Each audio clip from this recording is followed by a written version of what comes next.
इसके अलावा टाइप 2 की बात करें तो हर 5वां ग्लोबल जो बच्चा टाइप 2 का शिकार है वो इंडिया में रहता है। बिल्कुल, और इसी वजह से डायबिटिक कैपिटल कह दिया गया है, डायबिटिक कैपिटल कहा गया है, जिसकी वजह स्ट्रेस आजकल बहुत कॉमन, बच्चों में भी बहुत कॉमन है। बिल्कुल, ये हमें लगता है कि स्ट्रेस शायद बड़ों में डायबिटीज करता है या मेंटल हेल्थ करता क्रिएट, पर बच्चों में भी स्ट्रेस एक बहुत बड़ा कॉमन कॉज है कि अगर मदर को जेस्टेशनल डायबिटीज है तो चांसेस सब बच्चे को डायबिटीज डेवलप करने के बढ़ जाते हैं, ऐसे ओबेसिटी का चांसेस बढ़ जाते हैं, या बच्चा जो डिलीवर हुआ प्रीमेच्योर हुआ या बहुत लो बर्थ वेट हुआ है तो भी डायबिटीज के चांसेस बढ़ जाते हैं। अब डेली उनको बाहर का चाहिए, और बाहर का खाना प्रोसेस्ड फूड होता है, ठीक है, उसके अंदर बहुत सारे प्लास्टिक कंटेनर्स होते हैं जो खाली ओबेसिटी नहीं, इवन कैंसर कर सकते हैं, आपका डाइजेस्टिव सिस्टम को खराब कर सकते हैं, गैस्ट्राइटिस कर सकते हैं, हाइपरटेंशन कर सकते हैं, loose motion, vomiting, diarrhoea, food poisoning. पर आजकल इतने सारे जो स्नैक्स आ गए हैं जिनमें सोडियम कंटेंट बहुत हाई है, वो पता भी नहीं होता, अब वो खाए जा रहे हैं। एडेड सॉल्ट हम बच्चे ले रहे हैं, या टेबल पे एडेड सॉल्ट फैमिली के लोग ले रहे हैं, उसकी वजह से भी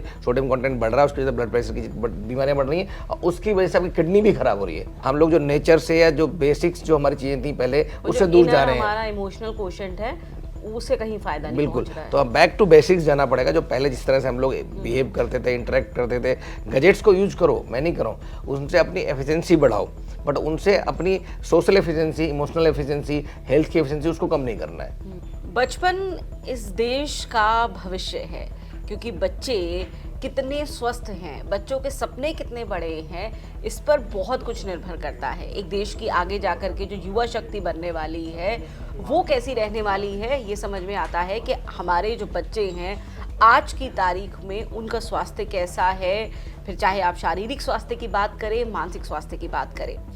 लेकिन अफसोस इस बात का है कि जब आप भारत में आज की तारीख में बच्चों के स्वास्थ्य के आंकड़ों की बात कर रहे हैं तो ये बेहद चिंताजनक है। आप चाहे टाइप 2, टाइप 1 डायबिटीज़ की बात कर लें, आप ओबेसिटी यानी कि वक्त से पहले मोटापे की बात कर लें, आप एंग्जाइटी की बात कर लें, आप डिप्रेशन तक जैसी बीमारियों की बात कर लें। छोटे बच्चे, जी हाँ छोटे बच्चे यानी कि 5 साल से शुरू हो रही हैं अब ये बीमारियां जो बच्चों को अपनी जद में ले रही हैं। और इसकी सबसे बड़ी वजह जो सामने आई है वो है खान पान और जीवन शैली। इसमें क्या आसानी से बदलाव हो पाएगा? नहीं तो कहाँ जा रहा है बच्चों का स्वास्थ्य? और इस पर चर्चा करने के लिए हमारे साथ हैं वरिष्ठ पीडियाट्रिशियन और फेलिक्स अस्पताल नोएडा के chairperson doctor DK Gupta. Doctor साहब बहुत स्वागत है आपका, और अपना वक्त देने के लिए शुक्रिया। और इतने अहम मुद्दे पर बात करना मुझे लगता है कि ये नीड ऑफ द आवर है, क्योंकि अगर हमने अब इस पर बात नहीं की तो शायद आगे जाकर बहुत हमारी पूरी पीढ़ी को बहुत बड़ा नुकसान होने वाला है। तो डॉक्टर साहब, जो आंकड़े आए हैं ताज़ा, वो ये बता रहे हैं कि टाइप 2 डायबिटीज़ की लिस्ट में भारत में बच्चे सबसे ऊपर हैं, यानी सबसे ज़्यादा हमारे भारतीय बच्चों को ये बीमारी अपनी जद में ले रही है। और इसके साथ जो दूसरी बीमारियां इस वजह से आसानी से उन्हें हो रही हैं, उनमें एंग्जाइटी, डिप्रेशन से लेकर के कई तरह की बीमारियों की लंबी फहरिस्त है। तो सबसे पहले मैं आपसे जानना चाहूँगी कि अचानक ऐसा क्या हुआ है? क्या ये कोई म्यूटेशन है, कोई जेनेटिक्स में बदलाव है कि 5 साल से ही अब ये बीमारियां बच्चों को अपनी जद में लेने लगी हैं? देखिए, बिल्कुल ठीक कह रहे हैं रीवान जी आप, कि एक तो जो इस समय जो लाइफस्टाइल डिजीज़ हैं वो बच्चों और बड़ों दोनों में बढ़ने लग गई हैं, बिकॉज लाइफस्टाइल हम लोगों के कुछ डिफरेंट हो गए। म्यूटेशन डेफिनेटली ऐसा कोई नहीं है कि ऐसा कोई वायरस आ गया हो, ऐसा कोई म्यूटेशन आ गया हो जिसकी वजह से सडनली नंबर्स बढ़ गए हो, बट बिकॉज हम सबका लाइफस्टाइल चेंज हुआ है, बड़ों का भी और बच्चों का भी, वो कहीं ना कहीं इनहेरिट हो रहा है बच्चों में भी, तो उसकी वजह से जो लाइफस्टाइल डिजीजेज हैं उनका जो इंसिडेंस है वो बढ़ गया है, मतलब उनके नंबर्स बढ़ गए। और जैसा आपने बताया कि इस समय टाइप 1 की बात करें तो टाइप 1 भी इस समय लगभग 1 लाख बच्चे हैं जो इंडिया में टाइप 1 डायबिटीज़ के शिकार हैं। इसके अलावा टाइप 2 की बात करें तो हर 5वां ग्लोबल जो बच्चा टाइप 2 का शिकार है वो इंडिया में रहता है। बिल्कुल, और इसी वजह से डायबिटिक कैपिटल कह दिया गया है, डायबिटिक कैपिटल कह गया है। तो इसके बहुत सारे कारण हैं। अगर एक बात करें, अगर हम टाइप 2 की बात करें पहले, तो टाइप 2 में पहली बात तो जो है कि आपकी जो बच्चे का जो लाइफ स्टाइल है, मीन्स वो क्या खाता है, कैसी उसकी फिजिकल एक्टिविटीज़ है। तो अगर बच्चा जंक फूड खा रहा है, फिजिकल एक्टिविटीज़ कम है, स्क्रीन टाइम बहुत बढ़ गया है, या उसके जो एक्टिविटीज़ हैं फिजिकल एक्टिविटी बहुत कम हो गई हैं, या उसकी फैमिली हिस्ट्री में डायबिटीज़ 2 कॉमन थी, जैसे इमीडिएट पेरेंट्स में, मदर एंड फादर में, या सिबलिंग्स में, या दादा नाना नानी में अगर आपको हिस्ट्री है, फैमिली हिस्ट्री है, या कोई ऐसा मेटाबॉलिक सिंड्रोम है जिसकी वजह से वो डायबिटीज़ हो गई है, या ओबेसिटी है, हाइपरटेंशन है, कार्डियक डिजीज़ है, ठीक है। तो ऐसे मल्टीपल फैक्टर्स हैं जिसकी वजह, स्ट्रेस आजकल बहुत कॉमन, बच्चों में भी बहुत कॉमन है। हमें लगता है कि स्ट्रेस शायद बड़ों में डायबिटीज़ करता है या मेंटल हेल्थ करता क्रिएट, बट बच्चों में भी स्ट्रेस एक बहुत बड़ा कॉमन कॉज है। खासकर जो एडोलेसेंट बच्चे हैं, जो पीयर ग्रुप प्रेशर है, एग्जाम का प्रेशर है, कंपटीशन है, आपस में इंटर बैच कंपटीशन है, तो इन सब की वजह से जो ये मल्टीपल फैक्टर्स हैं जिनकी वजह से टाइप 2 डायबिटीज़ का इंसिडेंस या प्रेवलेंस इंडिया में बहुत बढ़ गया है। बिल्कुल। और उसके साथ डॉक्टर साहब एंजाइटी इश्यूज़ की भी हमने बात की। ओबेसिटी जो है वो भी एक बड़ी प्रॉब्लम सामने आ रही है छोटे बच्चों के अंदर, जिससे फिर फर्दर बहुत सारी बीमारी आ रही है, क्योंकि आप जाहिर तौर पर अगर एक बच्चा ओबीज हो जाएगा तो बहुत सारी शारीरिक गतिविधियां वो नहीं कर पाएगा, और ऐसे में कई दूसरी तरह की बीमारियां भी जन्म ले रही हैं। तो ओबेसिटी की बात करें या डायबिटीज़ की बात करें, कुछ कॉमन रिस्क फैक्टर्स हैं कि अगर मान लीजिए हम शुरुआत से बात करते हैं कि अगर मदर को जेस्टेशनल डायबिटीज़ है तो चांसेस ऑफ बच्चे को डायबिटीज़ डेवलप करने के बढ़ जाते हैं, ऐसे ओबेसिटी का चांसेस बढ़ जाते हैं। या बच्चा जो डिलीवर हुआ, प्रीमेचर हुआ या बहुत लो बर्थ वेट हुआ है तो भी डायबिटीज़ के चांसेस बढ़ जाते हैं। या बच्चा आपका LGA हुआ, लार्ज फॉर जेस्टेशनल एज, मतलब उसका वेट जो बच्चे का पैदा हुआ है 4 या 4.5 किलो से ज़्यादा है, तो चांसेस ऑफ डायबिटीज और ओबेसिटी के मोटापा के बढ़ जाते हैं। फैमिली हिस्ट्री में अगर ओबेसिटी है, अगर उसका जो लाइफ स्टाइल है वो बहुत लेथार्जिक है, मतलब बहुत सुस्त है, या स्क्रीन टाइम या मोबाइल पे या गेम्स में लगा रहता है, फिजिकल एक्टिविटी नहीं कर रहा है या पार्टिसिपेट नहीं कर रहा है, तो भी ओबेसिटी का बढ़ जाता है। आजकल सबसे बड़ा जो चैलेंज है ओबेसिटी का वो है high calorie food, specially junk food.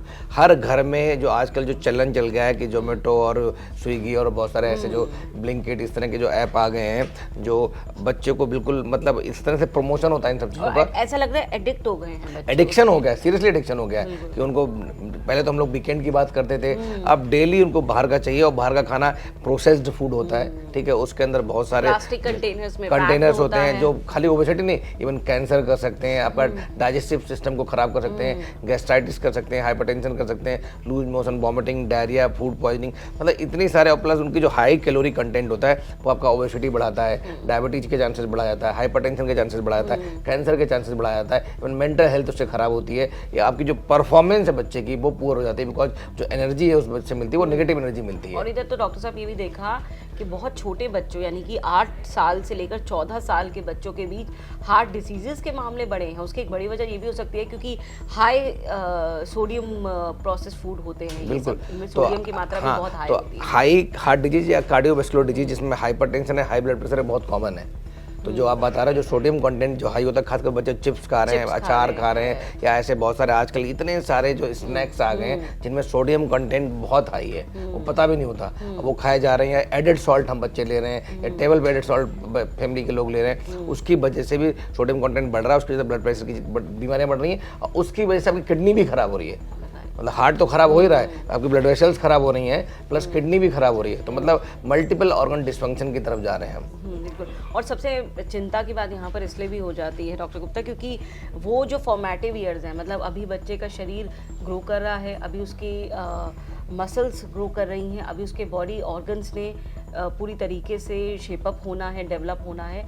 ऐसे में जो वक्त से पहले बीमारियां आ जाती हैं तो ये कितना बड़ा चैलेंज हो जाता है फिर बाकी पूरी ज़िंदगी के लिए। देखिए, हम सब एज ए पेरेंट चाहते हैं हमारा बच्चा हर फील्ड में एक्सेल करे, चाहे वो कैरियर ग्रोथ हो, फिजिकल ग्रोथ हो, मेंटल हो, सेक्सुअल हेल्थ हो, उसका होलिस्टिक जो अप्रोच हम जो बात करते हैं उसमें ग्रो करना चाहिए। वो जब ही ग्रो कर सकता है जब बच्चा हेल्दी होगा सारे पैरामीटर्स में, चाहे वो फिजिकल हेल्थ हो, मेंटल हेल्थ हो, या इसकी इमोशनल हेल्थ हो, सोशल हेल्थ हो, या अदर वेलबींग्स हो। तो उसके लिए आपको घर के अंदर एक ऐसा कल्चर क्रिएट करना पड़ेगा जो इन सब चीज़ों को प्रमोट करता हो। फिजिकल हेल्थ के लिए आपको फिजिकल एक्टिविटीज़ करानी है, डाइट पे ध्यान देना है उसकी, मेंटल हेल्थ के लिए उसको मेडिटेशन करवाना है, स्ट्रेस कैसे कम करें उस पर काम करना है, स्ट्रेस अवॉइड करें, स्ट्रेस बस कैसे करें, इन सब चीज़ों में काम करना है। अगर हम बात करते हैं इमोशनल हेल्थ की, तो घर के अंदर आजकल सब वर्किंग कल्चर आ गया, सारे वर्किंग प्रोफेशनल्स हैं, तो घर भी कहीं ना कहीं ऑफिस की तरह तब्दील हो गया है। टाइमिंग बाउंड्स हैं, मिलने का टाइम नहीं है, बात करने का टाइम नहीं, इंटरेक्शन घर के अंदर फैमिली में नहीं हो रहे हैं। सोशल इंटरेक्शन सिर्फ सोशल मीडिया पे लिमिटेड रह गया है। मतलब पहले हम लोग फ्रेंड्स के साथ बाहर जाते थे, गपशप करते थे, दोस्तों के साथ मीटिंग्स होती थी, सुबह शाम खेलते रहते थे, तो उसमें बहुत सारी चीज़ें डेवलप होती थी। अब वो सब चीज़ें लिमिट हो गई सोशल मीडिया पे, या कहीं ना कहीं आजकल का एक फैशन चल गया कि प्ले डेट, कि महीने में एक बार प्ले डेट कर लिया, ठीक है, स्लीप ओवर कर लिया, उससे सोशल इंटरेक्शन को जोड़ दिया है। तो कहीं ना कहीं इनमें सब में शोशोबाजी ज़्यादा आ गई है, एक्चुअली हम लोग जो नेचर से या जो बेसिक्स जो हमारी चीजें थी पहले उससे दूर जा रहे हैं। हमारा इमोशनल क्वोशंट है उससे कहीं फायदा नहीं बिल्कुल, पहुंच रहा है। तो अब बैक टू बेसिक्स जाना पड़ेगा। जो पहले जिस तरह से हम लोग बिहेव करते थे, इंटरेक्ट करते थे, गैजेट्स को यूज करो, मैं नहीं कर रहा हूँ, उनसे अपनी एफिशिएंसी बढ़ाओ, बट उनसे अपनी social efficiency, emotional efficiency, health की एफिशिएंसी उसको कम नहीं करना है। गैजेट्स का तो जो डॉक्टर साहब एडिक्शन है ये तो बहुत ही ज़्यादा हो गया है। इससे कैसे छुड़वाया जाए बच्चों को, क्योंकि देखा गया है कि चाहे बच्चों की फूड हैबिट्स हैं, चाहे बच्चों की फिजिकल एक्टिविटी हैं, इस मुझे लगता है 100% प्रभावित हो रही हैं एक्सेसिव यूज़ ऑफ गैजेट से। तो गैजेट एक दो मुहा तलवार है, दो धारी तलवार है, जिसके फायदे भी हैं जिसके नुकसान भी हैं। तो पहले तक तो छोटे बच्चों को मोबाइल मुझे लगता भी देना नहीं चाहिए, एटलीस्ट एडोलेसेंट एज ग्रुप तक, जब तक वो 15-16 के नहीं होते हैं।